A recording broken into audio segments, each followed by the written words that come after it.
আর এ কারণেই আমি শুরুটা একটু এই যুক্তরাষ্ট্র ম্যাচ দিয়ে করতে চাই, একটু সারপ্রাইজিং ছিল কিনা 4টা গোল যেভাবে করেছে।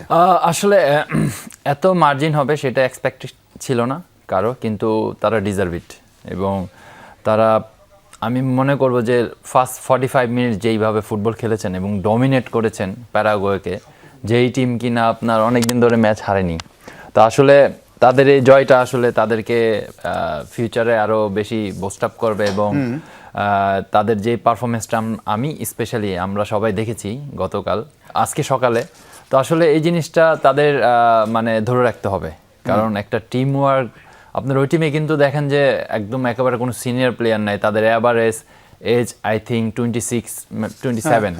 সো সেই ক্ষেত্রে তাদের আসলে আমি যেটা গতকাল বলে গিয়েছিলাম যে হোম গ্রাউন্ডে আপনার ফার্স্ট ম্যাচ যদি আপনি জিতেন এবং সেটাকে আপনি ভবিষ্যতের জন্য নেক্সট ম্যাচের জন্য আপনার একটা বুস্ট আপ ক্রিয়েট করবেন, আসলে সেটা তারা করেছেন এবং তারা ডমিনেট করে ম্যাচটাকে জিতেছেন। একেবারে আমরা একটু গোলের খবর জানি, অর্থাৎ যে 4টা গোল দিয়েছে ইউএসএ তার মধ্যে 2টো গোল একটু আলোচনায় আছে। আমরা স্ক্রিনে দেখব ফ্লোরিন বালোগান যে গোলটা করেছেন, থার্ড গোল এই ম্যাচের, সেটার একটা বৈশিষ্ট্য ছিল এবং সেই গোলটাই আমরা একটু স্ক্রিনে দেখতে চাই।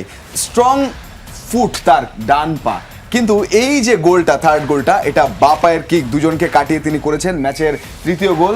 এবং প্রথমার্ধে যে যোগ করার সময় শেষ দিকে সেই গোলটা তিনি করেছেন। এবং আমরা যদি আরো একটা ছবি দেখতে পারি যে এই বালোগানের এই গোলটা দুজনকে কাটিয়ে যেভাবে তিনি এই যে তারপরে ঠিক সামনে থেকেই দেখছেন, চেয়ে দেখলেন, কারণ যেভাবে তার স্ট্রং ফুটের অপোজিট পা দিয়ে তিনি গোল করেছেন, এই গোলটা কিন্তু একটা আলোচনায় বাড়তি। না আসলে এটা মানে প্রথম সে কিভাবে একটা মানে সেন্টার ব্যাককে বিট করেছে, এটা তাকে আসলে ক্রেডিট দিতে হবে। কারণ সে আপনার ভালো লিগে খেলে, বুন্দেস লিগে খেলে, ডর্টমুন্ড খেলে, আসলে তার সেই অ্যাবিলিটি আছে এবং সে মানে এখন কারেন্ট ইউএস এর বেস্ট প্লেয়ার।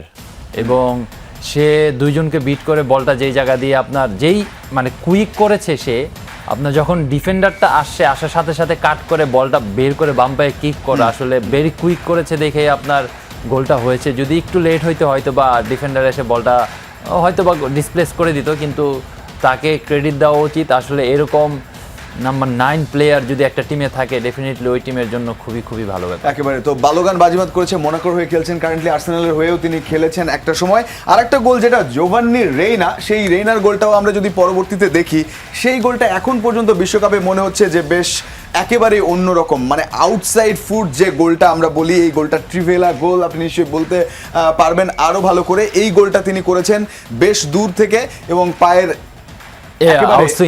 আউটসুইঙ্গার একটা গোল, এবং বলা হচ্ছে এখন পর্যন্ত বেস্ট গোল। আসলে ম্যাচ তো মাত্র আপনার শুরু হইলো ওয়ার্ল্ড কাপের, আপনার হিসাব করলে 4টা ম্যাচ গেল 2 দিনে। আসলে কত গোল আমরা দেখবো, হয়তো বা বাইসাইকেল দেখবো, সাইড বলি দেখবো, দেখা যাবে যে দূর থেকে বলি মেরে গোল করছে। আসলে এখন পর্যন্ত এই গোলটা আউটস্ট্যান্ডিং গোল এবং এটা আসলে এই মোমেন্ট পর্যন্ত মনে রাখবে সবাই। আসলে ইউএসএর মাটিতে মানে যেভাবে দাপট দেখিয়ে খেলেছেন, এটা আসলে খুবই খুবই ভালো ব্যাপার তাদের জন্য, আমি শুরুতেই বলেছি। এবং আসলে স্পেশালি আমরা সবাই এতটা ভালো খেলবে ইউএস, এতগুলো গোল দিবে, আসলে এটা আনএক্সপেক্টেড ছিল, কিন্তু তারা করে দেখিয়েছেন এবং তাদের জন্য এটা খুবই খুবই ভালো ব্যাপার এবং পজিটিভ ব্যাপার।